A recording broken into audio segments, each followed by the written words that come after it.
Mayara na sa bagong radyo ang special winners ng swerte sa Parengke 2026 matapos mabaton ang Bombo 68th Anniversary Exclusive Edition na AM/FM Transistor Radio kag 500 pesos nga cash prize. Sa interview sa Bombo Radio kay Mr. Judy Silino sa Barangay Once, Rojas City, iya ginpayag nga first time niya nga makadaog sa promo sa Bombo Radio kag Star FM.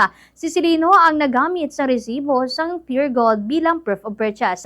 Nagalaom ang special winner nga makadaog liwat sa promo ilabi na sa Grand Draw. Ginaagdaman niya ang mga taga Barangay Once nga mag-intra kag damuon pa ang entries nga ihulog agud magdaog man kaangay niya. Yari pamatian tang kabahin sa payag ni Mr. Judy Silino. Nalipay ko sa na ako ang nabunutan sang rapo sang promo ni nga first time ko na intra kag nagdaog man. Ang akong nadag na price baka ko liwat sa Pure Gold para maka-intra ako liwat sa isang promo.